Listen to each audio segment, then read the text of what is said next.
সেনাবাহিনীর প্রধান Herzi Halevi বলেছেন, তাদের ভূখণ্ডের ভেতরে ইরান যে ড্রোন ও মিসাইল হামলা চালিয়েছে সেটার জবাব দেওয়া হবে খুব তাড়াতাড়ি।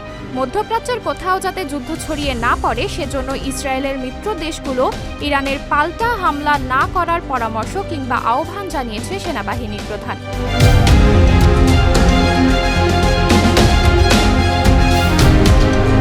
ইরানের হামলার পরিপ্রেক্ষিতে করণীয় ঠিক করতে প্রধানমন্ত্রী বেনিয়ামিন নেতানিয়াহু গত ২৪ ঘণ্টার কম সময়ে দ্বিতীয়বারের মতো যুদ্ধকালীন মন্ত্রিসভার বৈঠক করেছেন নেতাকর্মীদের সাথে। তবে এখনো কোনো সিদ্ধান্তে পৌঁছাতে পারেনি তারা। ইরান ইতোমধ্যে বলেছে যে তাদের হামলার জবাবে ইসরায়েল যদি আবারও হামলা চালায় তাহলে এর চেয়ে বেশি কঠিন জবাব দেওয়া হবে পরবর্তীবার। ইরান বলছে, সিরিয়ার দামেস্কে ইরানের কনসুলেটে ইসরায়েলি হামলায় রেভলিউশন গার্ডের একজন সিনিয়র কমান্ডার সহ ৭ জন নিহত হবার পাল্টা জবাব দেওয়া হয়েছে ইসরায়েলের ভূখণ্ডের ভেতরে ড্রোন ও মিসাইল হামলা চালানোর মাধ্যমে।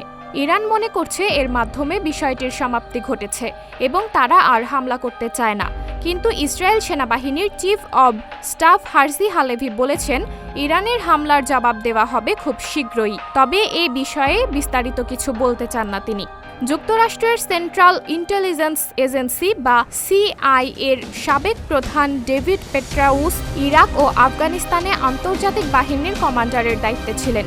তিনি মনে করেন, ইসরায়েলের ভূখণ্ডের ভেতরে ইরানের হামলা একটি বড় ঘটনা।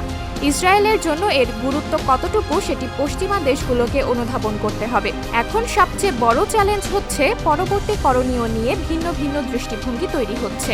যদি কোনো কারণে অপরিশোধিত তেলের দাম বেড়ে যায় অথবা উপসাগরীয় অঞ্চলে পণ্যবাহী জাহাজ চলাচলে বিঘ্ন ঘটে। মিস্টার পেট্রাউস আরও বলেন, ইসরায়েল সরকারের মধ্যে যে বিষয়টি নিয়ে বিতর্ক চলছে সেটি হচ্ছে বড় ধরনের উত্তেজনা না বাড়িয়ে এই হামলার জবাব কিভাবে দেওয়া যায় সেটা নিয়ে ভাবা।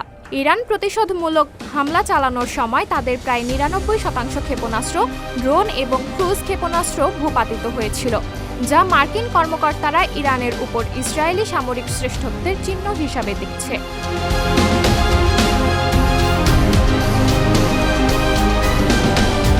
নিউজ ডেস্ক, সাবরিনা জলিল, সবার কথা।